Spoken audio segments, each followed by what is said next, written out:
is ons ook bly, want ons ken Omfani se lewe en ons weet Omfani het die Here geken.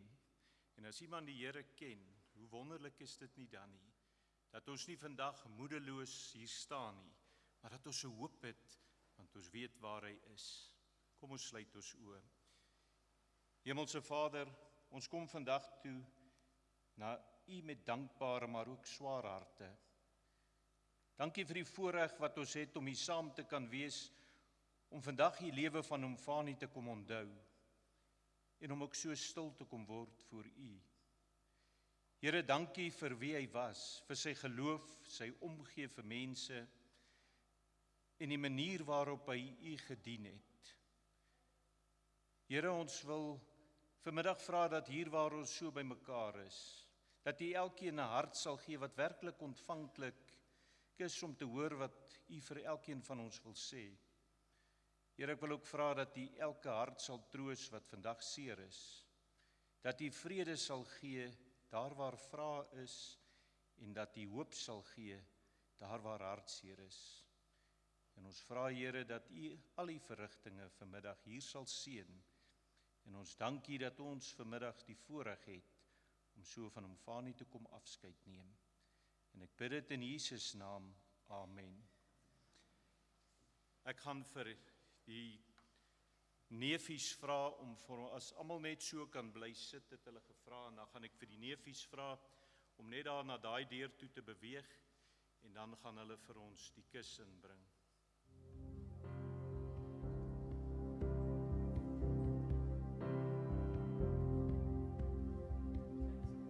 You sold me in heartland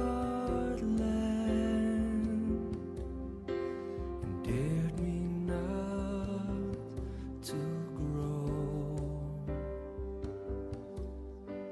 You formed a wild man. Hulle sê vir my, ek moet dit net regstel, dis die klein seuns wat die kus inbring. No one else could see. Turn my shallow grave into a cradle of life. In the dust, in the dark, you put colors inside of me. This could be my last day. I am ready, come what may. You are love, you are love,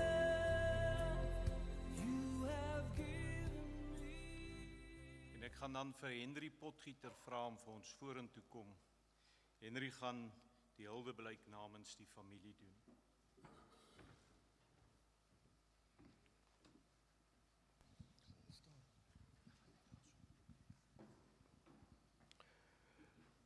Goeiemôre. Daar's hy.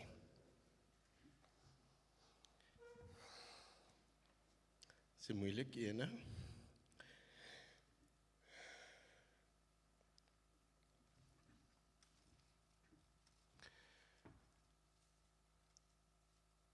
Oom Pottie, Fanie, pa, oupa en oupa Grootjie.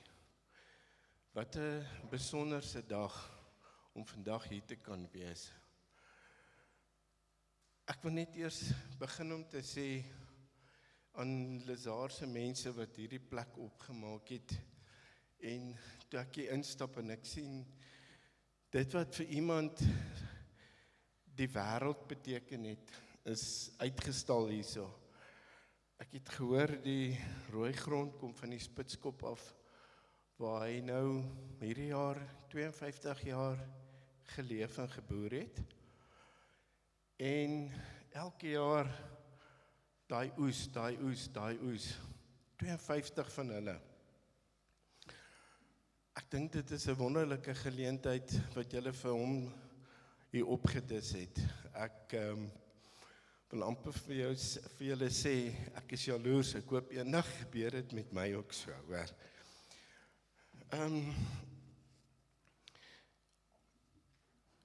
Ek het nou gesê, ja, oom Pottie, Fanie, oupa Grootjie, pa, maar ek dink die mees belangrikste, 'n vriend.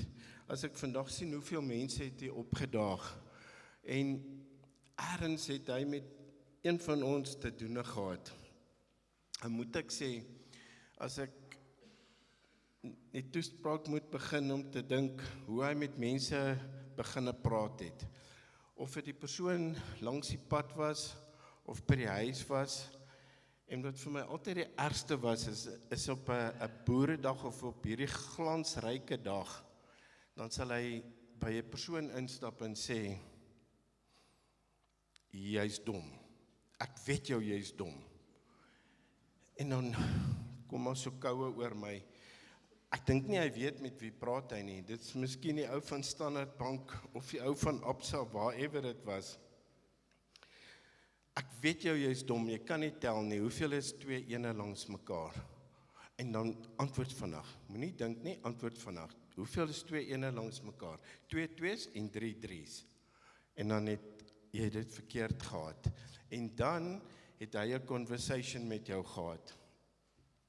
Ek dwaal nou afgegaan, maar daai conversation was of vir daai paar minute vir hom iets beteken, of jy het jou hart teenoor hom oopgemaak en jy het met hom 'n gesprek gehad. En so het hy 'n vriend van jou geword. Soos ek nou genoem het, is, ja, my pa het hier aangekom 52 jaar terug, en die sirkel het geloop, en hy is vandag, na 52 jaar word hy hier begrawe waar hy begin het. Dit gebeur so baie min in 'n mens se lewe, dat daai sirkel so kan presies wees. Dan om 88 jaar oud te word en in 1938 gebore te word, weet jy hoeveel veranderinge het daar plaasgevind? Ons begin nou 'n era ingaan waar elke dag ook 'n verandering is, maar om te dink, hy het met 'n kar beginne saam wees, om in 'n kar te ry, om televisie te sien wat ons alledaags vandag vat. As vanselfsprekend het hy begin laat in sy lewe eers 'n televisie gesien. Toe die selfoon, en een ding van 'n selfoon wat vir my baie opgemerk het van hom is, as hy met 'n selfoon beginne werk het, en hoe die tegnologie gevorder het, hoe ons na WhatsApps, Facebook en daai goeters gegaan het, het hy maar net daai telefoontjie gehad, en hy het net sy oproep gemaak, nooit op Facebook nie, nooit 'n WhatsApp gestuur nie.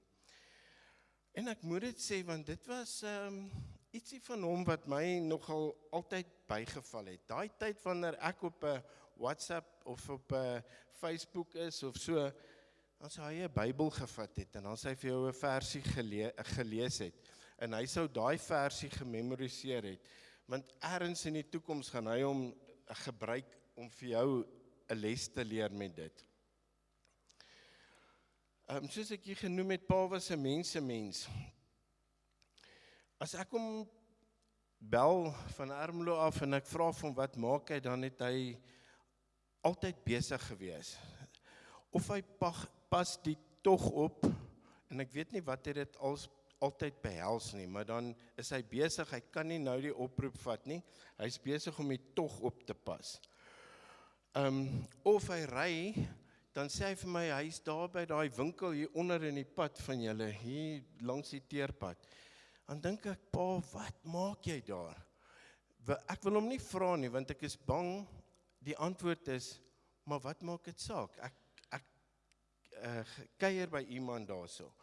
Of as hy in die dorp is, dan het hy redelik beweeg, en dit was sy dagtaak om by mense hulle lief en leed te besoek elke dag.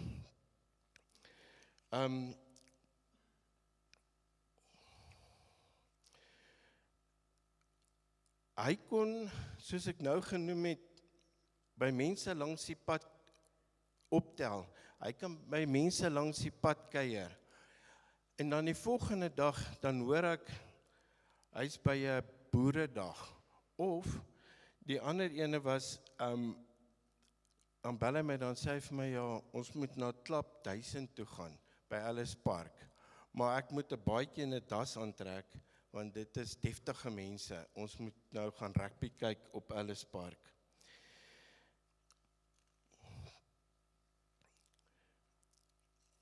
Dan ook 'n plek waar hy redelik baie by was en wat vir hom nogal 'n belangrike plek was. En ek dink baie van die mense wat hierso sit, het hom elke Sondag ook hier gekry en ek neem aan die woensdaande is as hulle die Bybelstudie in die kerk gehad het, want hy was in die kerk hierso op die plaas. En dit was sy proud gewees, is om met die Here ontmoeting te hê daai dag en met iemand daar te kan gesels. 'n Sakeman het nou die dag op televisie het hulle onderhoud gehad met Christo Wiese. En hulle vra vir hom, Christo, wanneer is 'n mens ryk?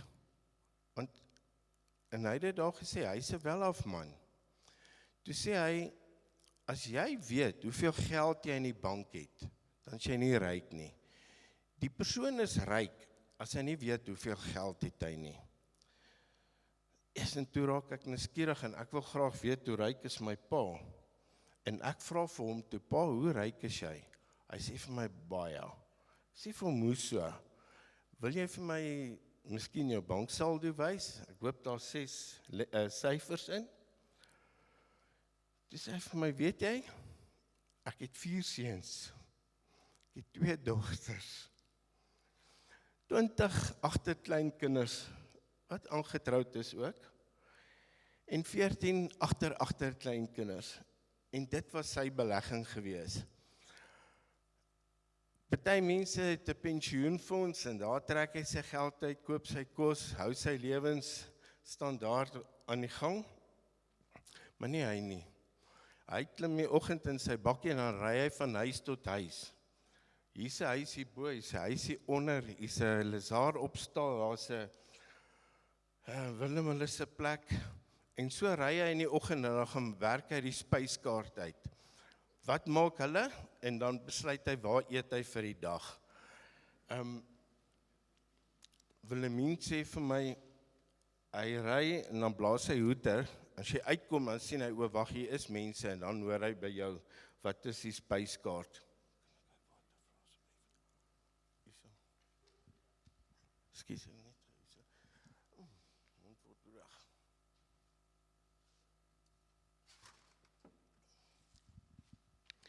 Ja, hy was baie bevoorreg om met sy beleggings elke dag te doen te gehad het.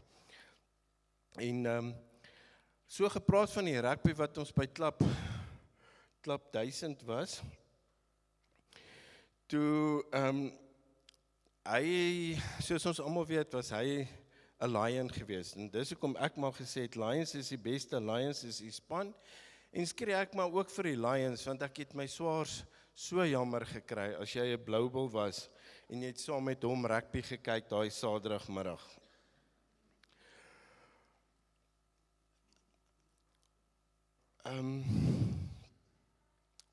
En dan, die beste was gewees, Lazar opstal, as op 'n Saterdag aand, wat hy vir een of ander rede hiernatoe moes gekom het. Ek weet nie of dit vir die koek of die koffie was nie. En dan het hy sommer 'n paar nuwe mense ook hier raak geloop en gekuier. Dan terug te kom na die werklikheid toe. Ek dink dit was 'n mens wat sy lewe so geleef het, dat vandag is net, soos in daai rugby-wedstryd, daai final whistle wat geblaas het, maar dit kon al jare vroeër gewees het, en dit kon nog 10 jaar later gewees het. Ek dink, pa sou nog elke dag reg gewees het vir dit wat nou met hom gebeur het. Ek wil begin afsluit om te sê, dit was skielik gewees. Einde Januarie het hy siek geword. Is ek reg? Einde Januarie het hy siek geword. Hy is hospitaal toe. En ek het hom eendag vinnig daar besoek. En die tweede keer wat ek hom besoek het, was hy in die tweede hospitaal gewees. Maar ek wil net vir julle vertel van daai tweede dag toe ek by hom in die hospitaal op Heidelberg was. En dit is hoe sy lewe saam met sy mense was om hom. Ek maak 'n afspraak, hulle sê vir my, Wilhelmine en Helene sê vir my, nee, ek kan hom kom besoek die Saterdagoggend. En hulle is nie so streng op besoektyd nie, ek kan sommer enige tyd gou instap. So ry ek Heidelberg toe, stop by die hospitaal, en my pa's wakker, en ek hoor, nee, maar hy het al 'n stortsessie gehad, want Koos en Simon was hierso gewees en hulle het hom gestort. Dan dink ek, hy's in 'n hospitaal, maar hoekom stort hierdie mense hom? Okay.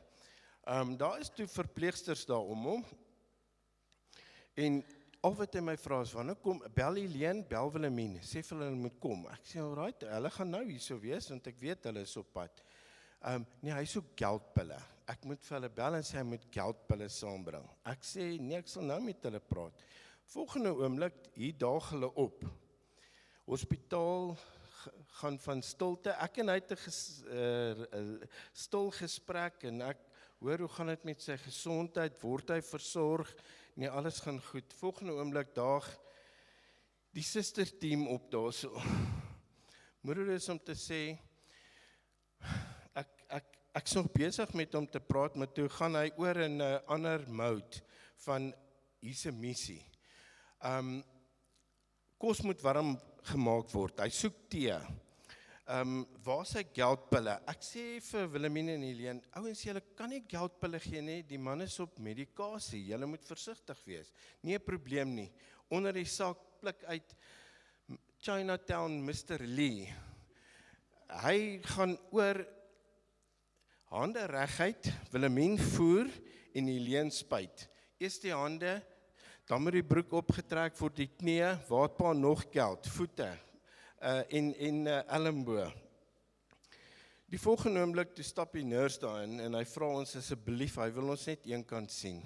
Hy vra asseblief mense, dis besoektyd, ons steur die ander mense. Ek word rooi van skaamte, ek is wonder wat gaan nou gebeur, eers gaan hulle ons ban. En nee, is reg, ons stap toe nou uit, Helene sê, nee, sy gaan net gou iets vir hom haal. Ons sit in die voorportaal, draai om toe ek weer kyk, hier's hy in 'n reistool op pad uit. Hy kom sit by ons en cappuccino drink. Daai laaste kuier, net nog een keer met iemand kuier.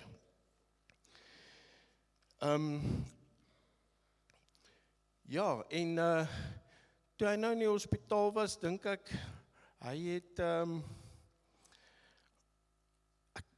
so vrede oor hom begin kry van die situasie, van iemand wat nooit gekla het oor waardeur hy nou gaan nie. Dit is so asof 'n mens vrede gemaak het daarmee.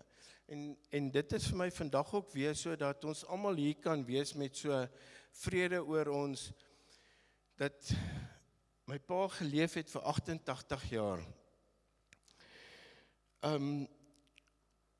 Laasweek in Vrydag, het Willem hulle my gebel, gesê hulle gaan hom uithaal, want die boodskap het gelei, hulle kan nie meer vir hom veel doen in die hospitaal nie, so hoekom moet hy daar wees?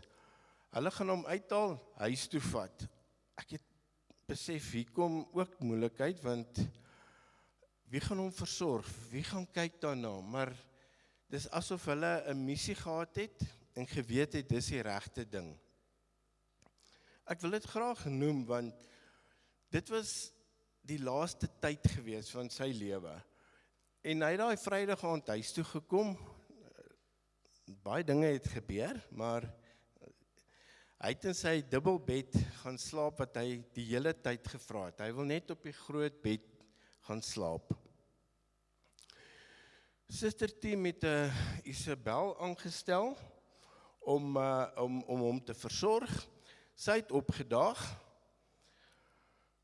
Pa's gebad, gestort, pyjamas aangetrek, sy medisyne gekry, en toe hoor ek, in volgende oomblik 'n foto, Bianca daag daarop, en hy kry 'n pedicure, 'n manicure, en ek weet nie wat se keurs alsnog nie, maar tussen hulle almal, versorg hulle hom en pamperlam hulle hom. En dit was die laaste gewees.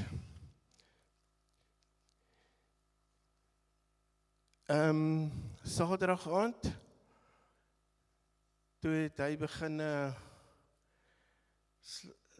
ek wil sê slaap, en hy was rustig gewees, tot die volgende oggend 2 uur en ek dink 20 minute toe ek hulle oproep ontvang. Maar weet jy, hy wou net daar gewees het en net nie alleen in die hospitaal nie, want hy het altyd staat gemaak op sy vriende en dit is wat ek dink sy afsluiting vir hom gegee het.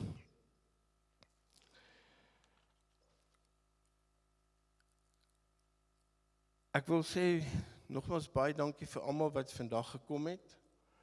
As ek so kyk, dan dink ek, en ek sê weer, ek dink my pa het elkeen van ons op 'n manier aangeraak. En dit is ietsie wat 'n legacy gaan wees, want ons gaan dit altyd onthou. En ja, mense moet nie vir mense vergeet as hulle heen gegaan het nie. Ons kan altyd vir hulle bid en ons kan altyd die dag herdenk van hulle. En ek wil net sê baie dankie.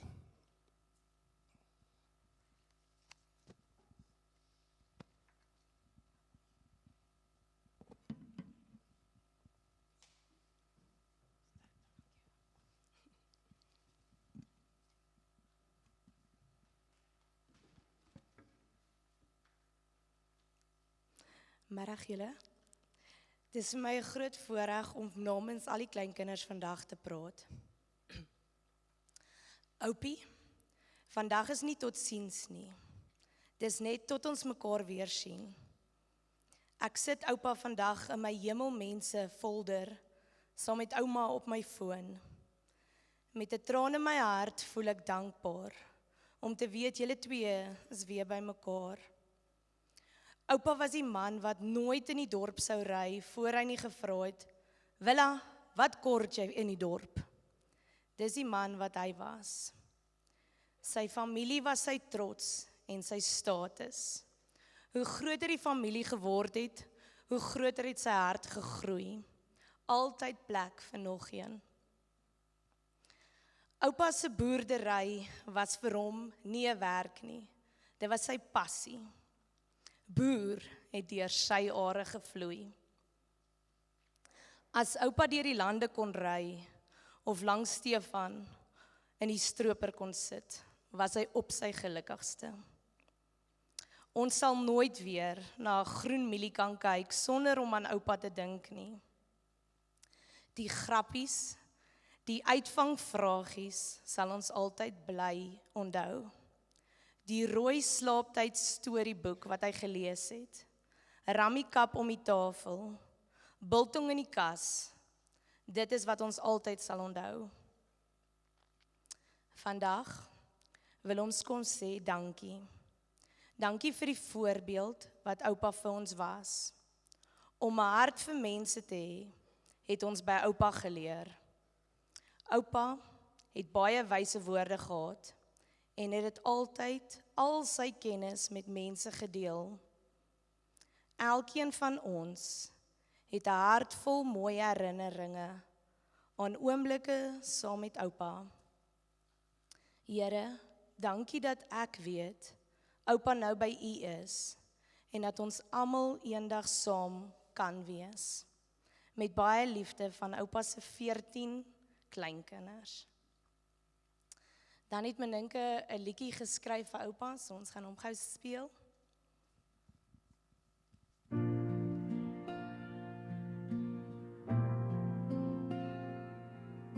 In die stilte van die nag gestaar, 'n fluistering van liefde, herinnering so skerp. Oupa se hande wat my vashou,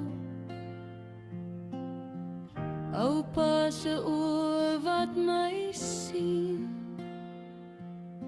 'n oomblik van stilte, 'n leeftyd van pyn.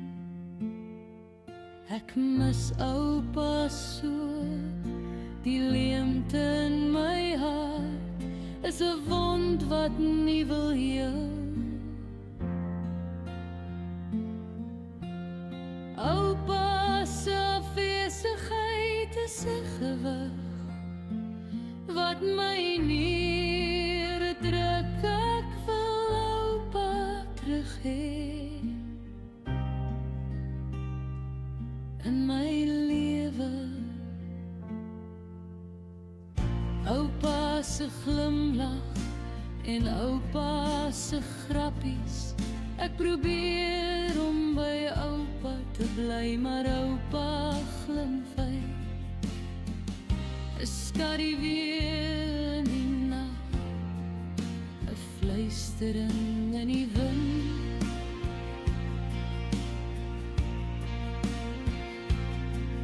Ek loop deur die lewe met 'n hart vol pyn. Ek soek na oupa, maar oupa is nie hier nie. Ek hoor oupa se stem in die wind se sug.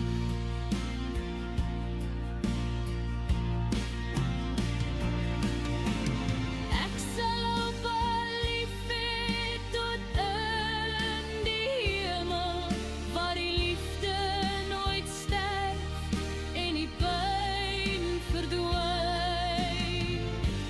Ek sal oupa onthou in elke oomblik. Oupa Fanny, ek sal oupa lief hê tot in die hemel.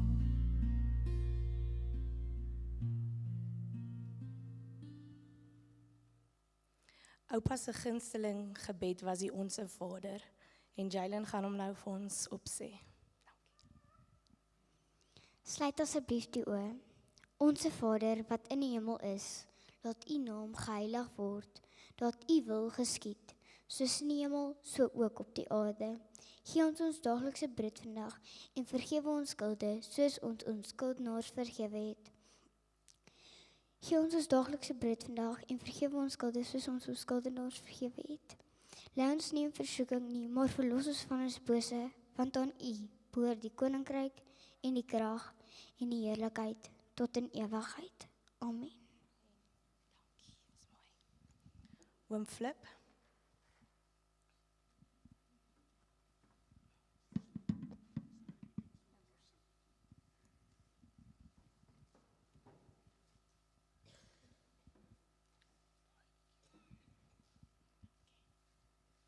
Dit was oom Fanny en Tannie Willa, een van hulle gewildste liedjies, of 'n liedjie waarvoor hulle baie lief was, en die familie het gevra dat ons hom vir julle sal sing vanoggend. Amazing grace, how sweet the sound that saved a wretch like me.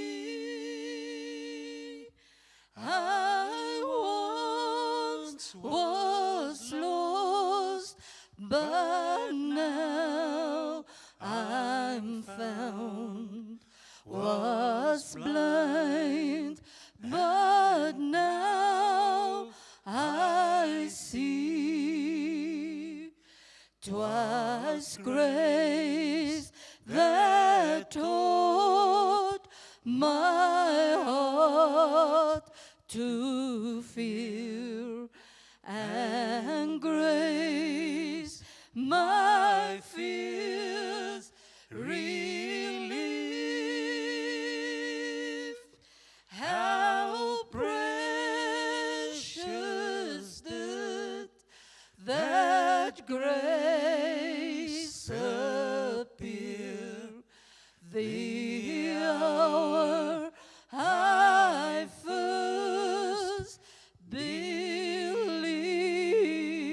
sing saam.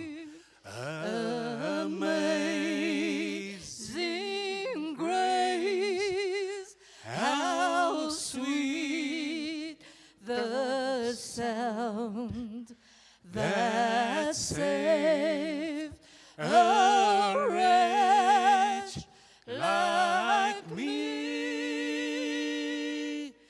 I once was lost, but now I'm found.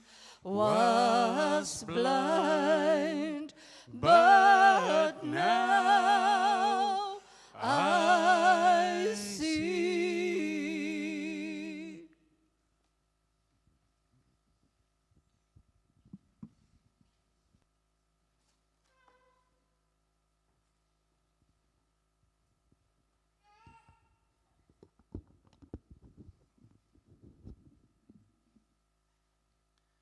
As ons net so luister na die huldeblyke wat hier gebring is en hierdie lied wat gesing is, kan almal net weet hoe geliefd oom Fanie was. En hy was werklik een van daardie persone wat almal se harte geraak het. Maar mag dit wees dat vanmiddag, waar ons hier rondom die woord gaan stil staan, dat oom Fanie se lewe wat ons so bietjie ook na gaan kyk, as ons sy geliefde dele in die Bybel na kyk, dat dit ook met elkeen van ons sal spreek en vir elkeen van ons ook weer opnuut 'n vraag sal vra of ons ook in ons lewens, soos oom Fanie sal dit kan uitleef, dat ons nie net van die Here weet nie, maar dat ons hom werklik ken. En daarom is dit my gebed vanmiddag, dat in hierdie boodskap oom Fanie se lewe vandag wat ons hier vier, met elkeen sal spreek, en sal gee dat elkeen wat hier uitstap, sal uitstap om ook so te wil leef in 'n verhouding met God, dat dit so sal uitstraal en dat elke mens wat mens teekom, so sal getuig, dat hulle ken werklik die Here. Kom ons sluit ons so. Hemelse Vader, mag dit wees dat vanmiddag, dat U met elkeen sal spreek, dat U vir elkeen, Here, weer opnuut sal laat kyk. Hoe lyk ons lewe? Ja, Here, oom Fanie het vir ons so mooi voorbeeld gestel, waarom Fanie werklik die Here geken het, waar hy dit uitgeleef het elke dag. En ja, Here, waar elkeen van ons wie se paaie met hom gekruis het, waar ons die voorreg gehad het om hom te kom ken. En waar ons vanmiddag sy lewe kom vier, Here, wil ek vra dat U so met elkeen van ons sal spreek en dat U sal gee, Here, dat elkeen hier ontvanklike hart sal hê wat werklik sal hoor wat U vir ons wil sê. En ek bid dit en vra dit in Jesus naam. Amen.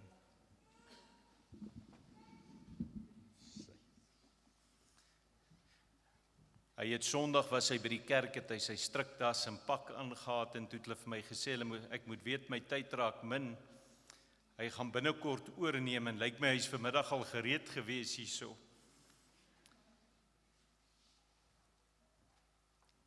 Vir my persoonlik was dit 'n groot voorreg om hierdie laaste 3 jaar vir oom Fanie te leer ken het. En veral in die laaste jaar het ek vir oom Fanie baie goed leer ken. Ek en oom Fanie het baie dinge saam gedoen. Oom Fanie sou my bel. En dan sou hy vir my sê, het jy 30 minute? En dan sou hy my kom oplaai. En as ons daar in die kar was ons op pad na iemand toe. Want daar's iemand wat oom Fanie gesê, die Here het op sy hart gelê, dat ons vir daardie persoon moet gaan bid, dat ons net so bietjie vir daardie persoon iets uit die woord sal lees, en dalk net so bietjie by hulle kuier om hulle weer net iets te laat besef van dat hulle ook geliefd is, want hulle het dit nodig. Maar wat vir my die wonderlikste was, dat as ons so uitgestap het, en ons so op padkar toe was, dan het hy vir my gesê, het jy nie nog 30 minute nie. Want dan het hy reeds iemand anders gehad, wat hy sy pyn gevoel het, wat hy geken het, wat hy ook geweet het, dit nodig sal hê. En dit het iets van oom Fanie se hart gewys, iets van sy hart, wat elkeen van ons wat hier sit, wat hom ken, maar net so goed geken het. En as oom Fanie behalwe dat hy 'n hart vir mense gehad het oom Fanie ook, soos almal weet, deur die lewe geloop en dit ook geniet in klein dingetjies, alhoewel hy sal seker vandag my bykom as ek sê Rappie was 'n klein dingetjie. Want Rappie het deur sy are geloop.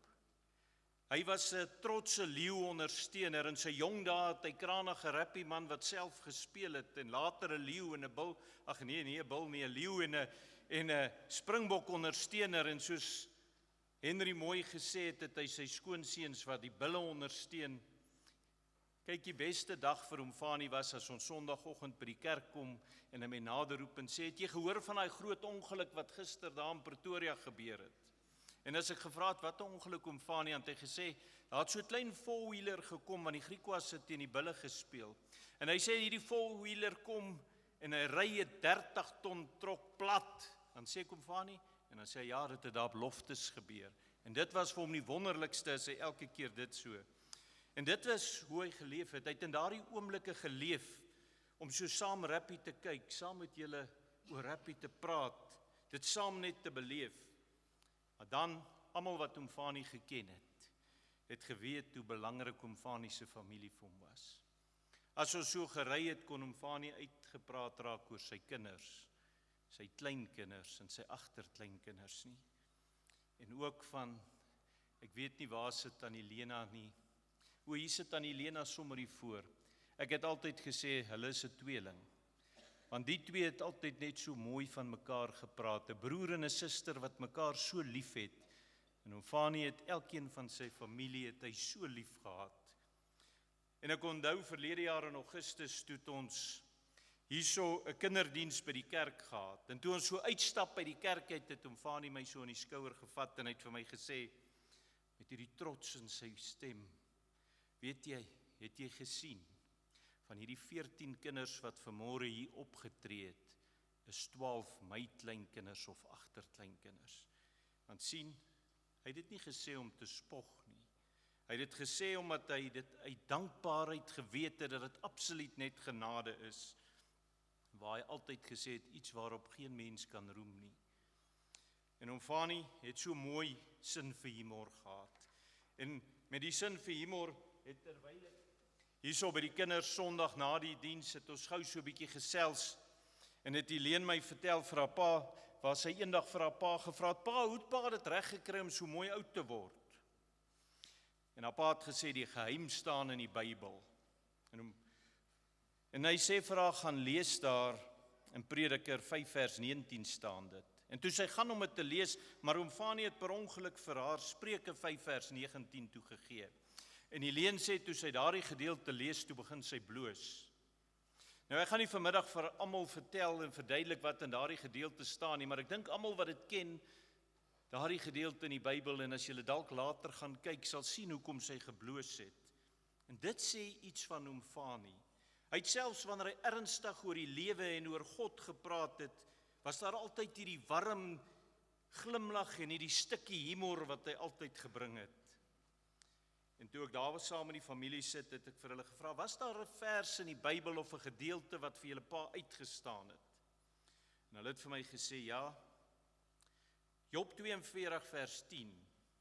En die Here het die lot van Job verander toe hy vir sy vriende gebid het.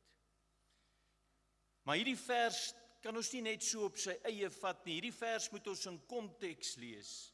Want sien, dit staan nie aan die einde van 'n geestelike stryd wat Job gehad het in sy lewe. En ek wil graag vir ons hierdie gedeelte, die eerste 10 verse uit Job 42 saam lees. Toe het Job die Here geantwoord en gesê, ek weet dat U alles kan doen en geen plan vir U onuitvoerbaar is nie. Wie verberg die raadsbesluit daar sonder kennis? So het ek dan gespreek sonder om te verstaan. Dinge te wonderbaar vir my, wat ek nie begryp nie.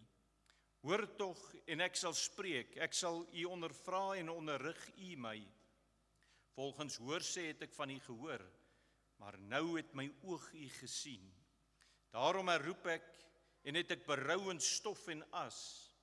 En nadat die Here Job toegespreek het, met hierdie woorde sê die Here aan Elifas, die Temaniet, my toorn het ontvlam teen jou en jou 2 vriende, want julle het nie reg van my gespreek soos my knegt Job nie. Neem dan nou vir julle 7 bulle en 7 ramme en gaan na my knegt Job en bring 'n brandoffer vir julle en laat my knegt Job vir julle bid, want hom alleen sal ek in guns aanneem, sodat ek aan julle nie die dwaasheid laat vergelde nie, want julle het nie reg van my gespreek soos my knegt Job nie. Toe het Elifas die Temaniet en Bildad die Sehit en Sofar die Naamatiet heen gegaan en gedoen soos die Here aan hulle gesê het, en die Here het Job in guns aangeneem. En dan kom ons by hierdie versie, en die Here het die lot van Job verander, toe hy vir sy vriende gebid het, en die Here het Job se besittings vermeerder, tot dubbel soveel as voorheen. Job was 'n man wat die Here gevrees het. Job het naby in die lewe Here geleef. Tog het Job se hele lewe skielik in mekaar geval. Hy het sy besittings verloor, hy het sy kinders verloor, hy het sy gesondheid verloor. En in daardie pyn het Job geworstel en hy het vrae gevra. Maar dan gebeur iets merkwaardig. God praat met Job. En in daardie ontmoeting met God kom Job tot hierdie diep besef as hy sê, ek weet dat U alles kan doen en dat geen plan vir U onuitvoerbaar is nie. Job besef, God is nie beperk soos ons mense nie. Geen plan van God kan verydel word nie. Selfs wanneer ons nie verstaan wat gebeur nie, bly God in beheer. En daarom sê Job verder, so het ek dan gespreek sonder om te verstaan, dinge te wonderbaar vir my wat ek nie begryp nie. Job kom op hierdie plek van nederigheid. Hy besef dat daar dinge in God se plan is wat groter is as wat 'n mens ooit kan verstaan. Maar dan kom hierdie belangrikste woorde, volgens hoorsê het ek van U gehoor, maar nou het my oog U gesien. Hier lê die diep waarheid in hierdie gedeelte. Daar lê 'n verskil tussen om van God te hoor en om God te ken. En baie mense weet van God, maar min mense ken hom werklik. En dan kom die vers wat vir hom Fani so kosbaar was, en die Here het die lot van Job verander, toe hy vir sy vriende gebid het.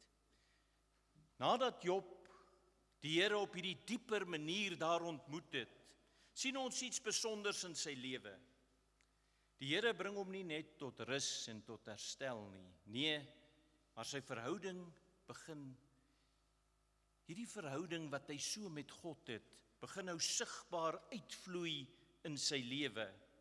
Die man wat self deur soveel pyn gegaan het, hierdie man wat verkeerd verstaan is en so seer gemaak is deur sy vriende, word nou iemand wat vir hulle bid. Job word die voorbidder. En dit sê vir ons iets baie diep. Wanneer 'n mens werklik vir God ontmoet, bring dit nie net troos in jou lewe nie. Dit verander hoe jy na ander mense kyk.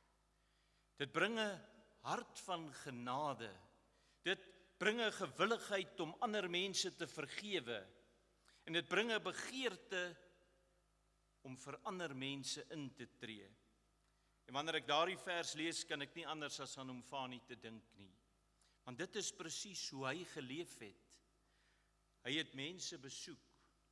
Hy het mense bemoedig. Hy het mense na die Here toe gelei, maar die rede hoekom oom Fani dit gedoen het, was nie net omdat oom Fani 'n goeie mens was nie. Dit was omdat oom Fani die Here geken het. En wanneer 'n mens self in jou lewe God se genade beleef, daardie dag begin jy anders leef. Dan word ander mense vir jou belangrik.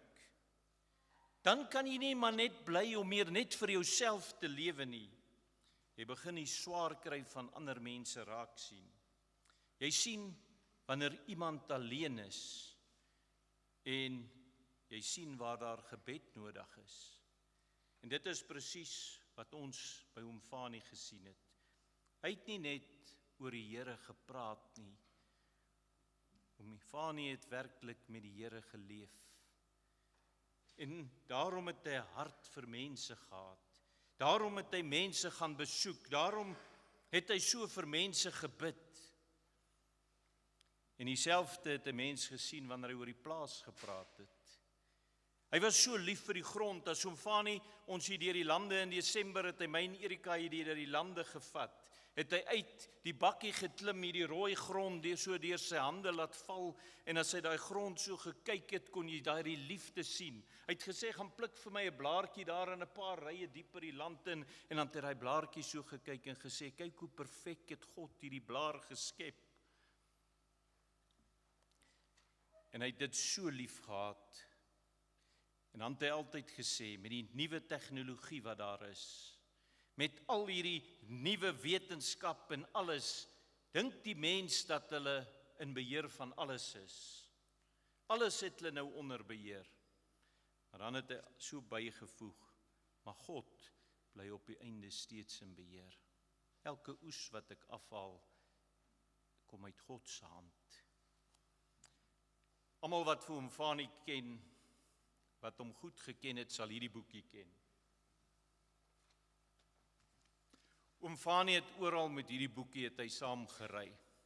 En vanmiddag wil ek vir ons hier uit hierdie boekie, wil ek vir ons 'n storie aanhaal wat net vir ons iets so van Fani wys. Daar was hierdie dag hierdie akteur wat genooi is om by 'n aftreeoord op te kom tree. En na die optrede het die mense hom gevra, sal hy nie vir hulle nog iets voordra nie? En hy het gevra, daarso het hy so oor hulle gekyk en gesê, het een van julle dalk 'n spesiale versoek? Maar die mense was skaam om hom te vra, want hierdie is nou 'n bekende akteur, en hulle is maar te skaam om te vra, en toe naderhand steek 'n ou predikant sy hand op en hy sê, wil jy nie dalk vir ons Psalm 23 voordra nie? En die akteur was effens verras, want hy is eintlik bekend daarvoor dat hy Shakespeare opvoer, so hierdie is vir hom 'n baie snaakse versoek wat hy hier kry. Maar hy sê hy sal dit maar doen. Want hy sê hy dink hy onthou daarom nog die woorde daarvan uit sy kinderdae. En hy het met 'n pragtige stem en hierdie perfekte voordrag het hy hierdie psalm daarmee begin. Elke woord helder, elke sin so perfek uitgespreek. En Harry gehoor het so aan sy lippe gehang. En toe hy klaar was, bars die gehoor spontaan uit in applaus. En die akteur was duidelik geraak deur hulle waardering. Maar toe sê hy, ek het nou graag 'n guns wat ek wil vra. Hy sê, ek wil graag hê die een wat my gevra het om hierdie psalm voor te dra, moet dit vir ons voordra. En hierdie ou predikant het gesê, ek weet niks van voordragkuns nie. En my stem is ook maar al taamlik treurig. Maar toe voeg hy by, as jy die guns vra, dan kan ek dit nie weier nie. En die akteur beduie dat hy vorentoe moet kom. Maar die ou man glimlag en sê, ek sal sommer hier in my sitplek sit en dit doen. En met 'n effense krakerige stem begin hy hierdie psalm voorlees. Die Here is my herder, niks sal my ontbreek nie. En teen die tyd dat hy by die einde van hierdie psalm kom, was daar geen applaus nie. Daar was 'n doodse stilte. En mense het net daar met geboë hoofde gesit. Die meeste van hulle het trane gehad wat oor hulle wange geloop het. En toe staan die akteur op en hy sê vir hulle, sien julle iets raak? Ek ken die psalm, maar hierdie man ken die Here. En dit bring my by die vraag van vandag. Job sê, volgens hoorsê het ek van u gehoor, maar nou het my oog u gesien. Daar is baie mense wat al van God gehoor het. As jy vandag hier sit, sal die meeste sê, ek het al van God gehoor. Maar die belangrikste vraag wat ek vanmiddag wil vra is nie, het jy al van God gehoor nie, ken jy hom? En ek glo as Fani vanmiddag hier kon wees en as hy self hier kon praat, sou hy wou hê dat hierdie preek nie net oor hom gaan nie. Hy sou wou hê dat elke mens wat hier sit vanmiddag eerlik na sy eie hart sou kyk. Hy sou wou hê dat elkeen seker moes maak dat my saak met God reg is. Want dit was Fani se hart. Hy het altyd vir my gesê, ons moet niemand afskryf nie. Maak nie saak wat hulle gedoen het nie. En die Here sê, ek is die goeie herder. En die goeie herder lê sy lewe af vir die skape daar in Johannes 10 vers 11. Maar die Bybel leer vir ons hierin so 'n belangrike waarheid. Jesus kom nie net en sê, ek is een van baie paaie hoe jy daar kan uitkom nie. Jesus kom en hy sê, ek is die enigste weg. Wanneer Jesus self daar in Johannes 14 vers 6 sê, ek is die weg en die waarheid en die lewe, niemand kom na die Vader behalwe deur my nie. En dan lees ons ook daar in Romeine 3 vers 23, want almal het gesondig en het ontbreek hulle aan die heerlikheid van God. En daarmee sit ons vanmiddag en dit beteken, elkeen van ons wat hier sit, elke mens het 'n probleem. Sonde skei ons van God, maar God het 'n weg gemaak. Die Bybel sê, want so lief het God die wêreld gehad, dat hy sy eniggebore seun gegee het, sodat elkeen wat in hom glo nie verlore sal gaan nie, maar die ewige lewe sal hê. En dink vir 'n oomblik daaroor. Jesus het nie gekom en net die pad kom wys nie. Jesus het self die pad kom word. Hy het aan die kruis gesterf vir elkeen van ons se sonde. Hy het die straf gedra wat ons moes dra. En daarom sê die skrif in Romeine 10 vers 13, elkeen wat die naam van die Here aanroep sal gered word. Dit beteken dat redding gaan nie oor hoe goed 'n mens is nie. Dit gaan oor of jy persoonlik na Jesus gekom het. Was daar al 'n dag in jou lewe waar jy gesê het, Here, ek kan myself nie red nie. Ek het U nodig. Vergewe my sonde, wees my verlosser. En miskien is dit presies wat oom Fanie vandag sou wou hê, dat hier moet gebeur. Nie dat mense net hom sal onthou nie, maar dat mense na hierdie dienshuis toe sal gaan en eerlik vir hulle self sal vra, ken ek die Here werklik? Het ek al Jesus Christus as my verlosser aangeneem?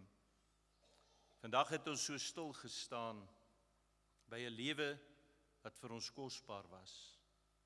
Ons het herinneringe gedeel, ons het gelag en ons het ook gehuil. Ons het gepraat oor wie oom Fanie was. 'n Man van omgee, 'n man wat getrou was, iemand wat 'n merk in mense se lewens gemaak het. Maar as ons eerlik is, dan weet ons, die mooiste van oom Fanie se lewe was nie net wat hy gedoen het nie, maar dit was in wie hy geken het. Oom Fanie het werklik die Here geken. Oom Fanie het nie net van die Here geweet nie. Hy het nie net stories gehoor en tradisies gevolg nie. Sy lewe het gewys dat hy die Here persoonlik geken het. En soos Jesus self in Johannes 10 vers 14 sê, ek is die goeie herder, ek ken my skape en my skape ken my. En dit kon ons in oom Fanie se lewe sien, in sy woorde, in sy dade, in sy geloof, en selfs in hoe hy deur moeilike tye gegaan het. En daar was 'n stille sekerheid aan hom, daardie vaste anker wat hy altyd gehad het, want hy het die herder geken, die een wat lei, wat dra, wat nooit los nie. En daarom kan ons vandag vashou in die woord van Psalm 23, die Here is my herder, niks sal my ontbreek nie. Al gaan ek ook deur 'n dal van doodskade wee, ek sal geen onheil vrees nie, want U is met my. En hierdie is nie net mooi woorde nie, hierdie is 'n werklikheid. En dit is hoekom ons vandag, selfs hier waar ons hartseer is, ook hoop het. Want vir hom was die dood nie die einde nie, maar die huis toe gaan na die Here wat hy geken het. En dit bring ons vanmiddag by 'n baie persoonlike en 'n eerlike vraag vir elkeen wat hier sit. Nie net wie was oom Fanie nie, maar ken ek die Here wat oom Fanie geken het? Weet ek net van die Here, of ken ek hom werklik self? Want Jesus sê daar in Johannes 17 vers 3, en dit is die ewige lewe, dat hulle U ken, die enigste ware God, en Jesus Christus wat U gestuur het. Want sien, dis nie kennis wat ons dra nie, dis 'n verhouding. Dit is om die stem van die herder te ken en om hom te volg. Mag dit vanmiddag waar ons hier so saamkom om Fanie se lewe te vier, mag sy lewe ons nie net laat terugkyk nie, maar ook laat vorentoe kyk. Mag dit ons herinner aan wat werklik in hierdie lewe saak maak. En mag elkeen van ons daardie vrede ken, wat mens net kan hê wanneer jy werklik die Here ken. Die herder wat ook vandag nog roep, wat vandag nog lei en wat vandag nog dra. Amen. Here, baie dankie dat ons vanmiddag so hier saam kon kom. Dankie vir die herinneringe aan oom Fanie se lewe, maar veral vir die herinneringe van wie hy geken het. Dankie dat U die goeie herder is, die een wat lei, wat dra en ons nooit los nie. Here, ek bid dat dit wat ons vandag gehoor het, nie net by ons sal verbygaan nie, maar dat dit in ons harte sal bly leef. Help elkeen van ons wat vanmiddag hier is, om nie net van U te weet nie, maar om U werklik te ken, om in 'n verhouding met U te leef. Here, ek wil vra dat U die familie sal troos, dat U hulle sal dra in hierdie dae, waar hulle pa, hulle oupa grootjie gaan mis.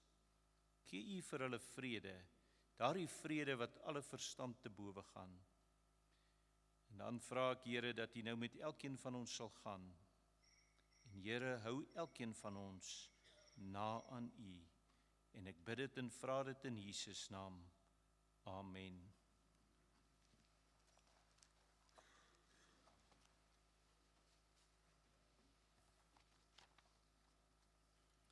Ek gaan vra dat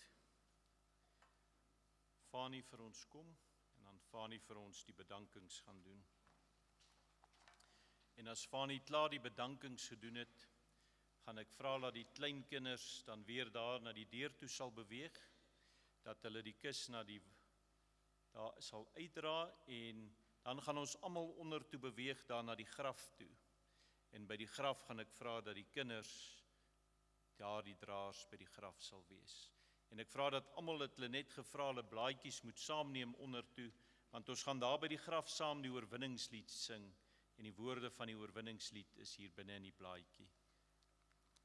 Dankie Fanie.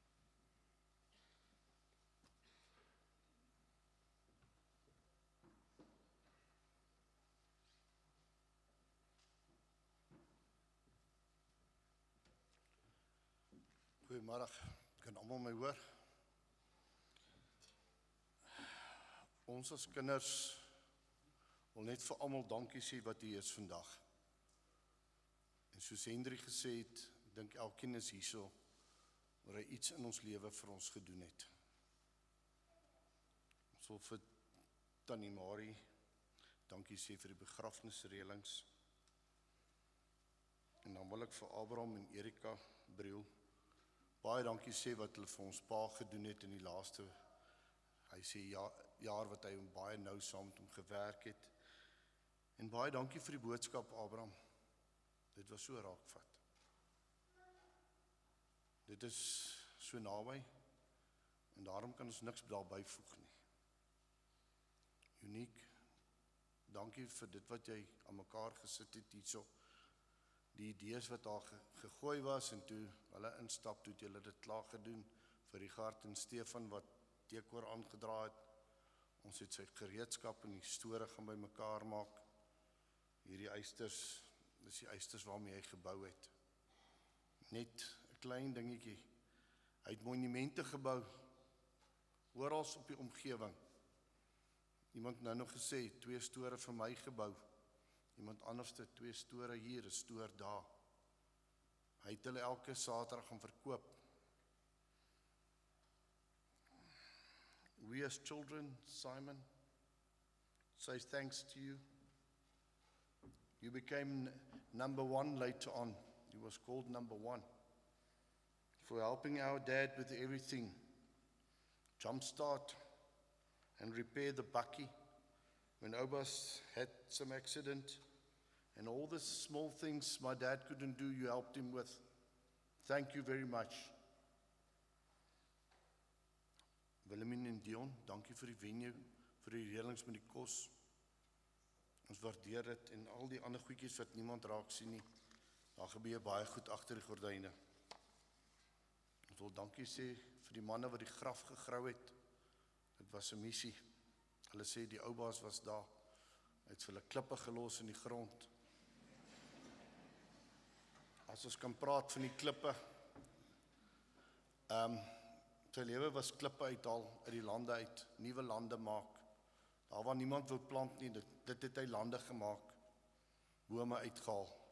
Willem het dit saam met hom beleef. Dankie Nadia vir al die drukwerk en die ander goed wat jy daarmee saam gedoen het, en dankie vir daai laaste Coke en chocolates toe jy daar was. Hy was so bly vir dit. Brian, dankie vir die klank. Alles wat jy vir ons gedoen het vandag, ons waardeer dit opreg. Minke, die begrafnisblaadjie.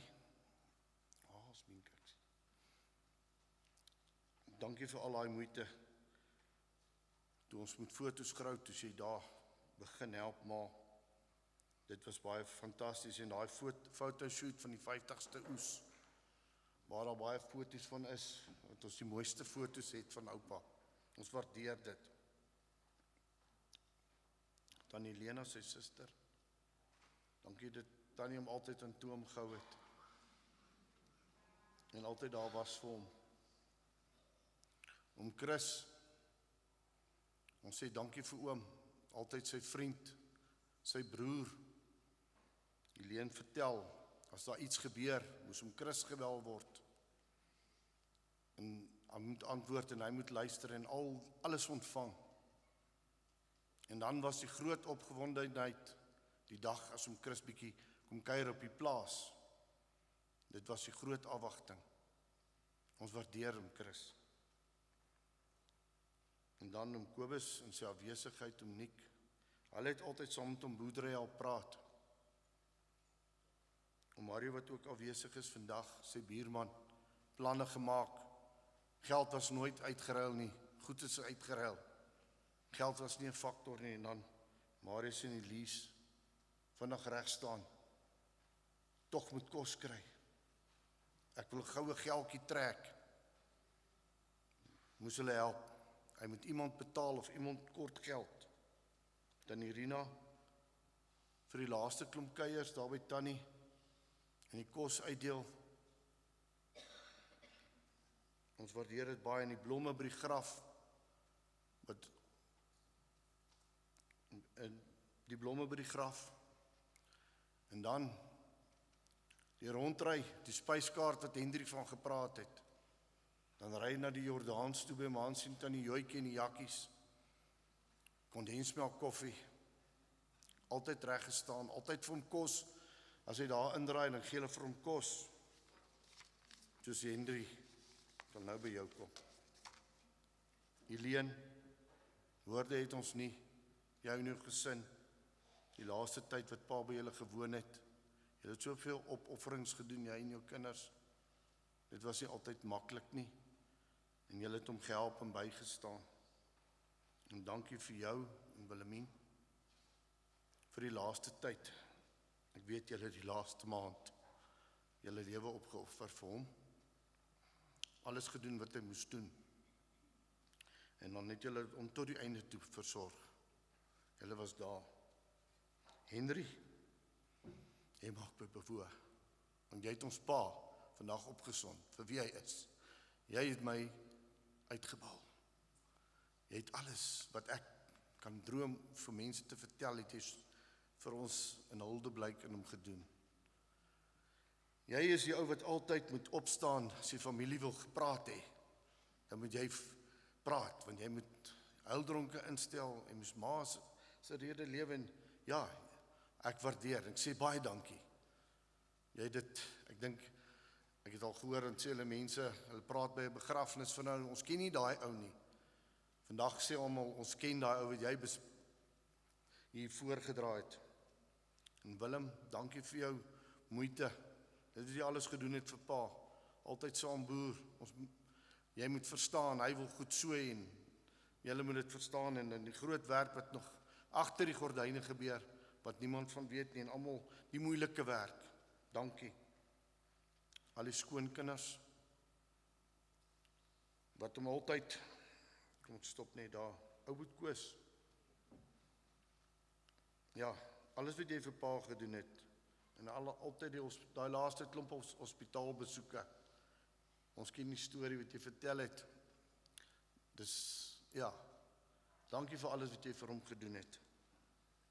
Al die skoonkinders het pa soos hulle eie pa aanvaar het. Dankie daarvoor.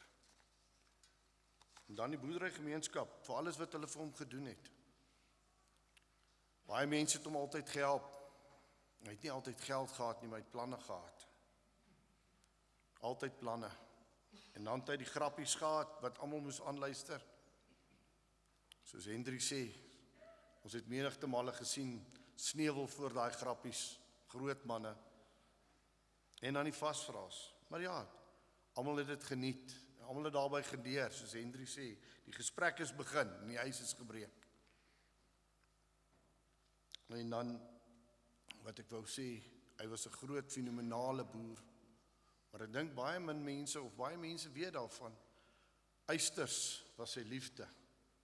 Boer was, ja, sy eerste liefde, maar Eysters, scrapyard, scrap, was geld. Dit het ons oral gevat. Nou het vir iemand gesê, party mense beskou dit as 'n vernedering in 'n scrapyard. My pa het my geleer dis geld. En baie dankie vir daai voorreg. En dan in laaste wil ek net al my boeties en sissies vra om net hier by my te kom staan, asseblief.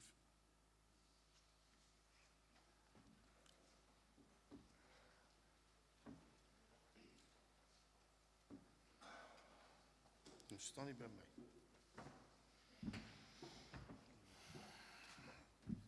Dankie.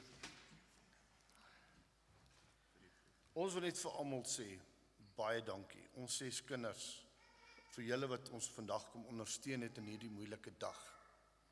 Maar ons wil sê dankie vir pa en ma, wat ons gemaak het, en ons gebou het, deur moeilike tye, ons 6 groot gemaak het, en hier kan ons staan. Ek wil nie sê ons het arrive nie, hulle het ons gebou, en sterk gemaak, en ons geleer, soos wat ons gehoor het, uit altyd, en ma, want ma is ook nie meer hier nie, altyd tyd gehad vir ander mense, en ons wil hulle sê, dankie daarvoor, en dankie vir julle, en dankie dat julle by ons is, en dankie dat ons kan saam staan, en dat ons hierdie dag aangepak het sonder argumente.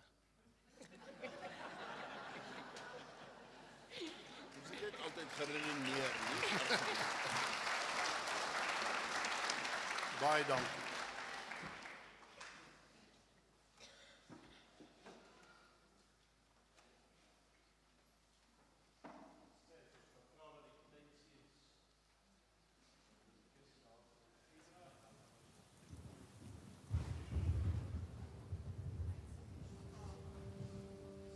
Die oes is groot, maar die arbeiders is min.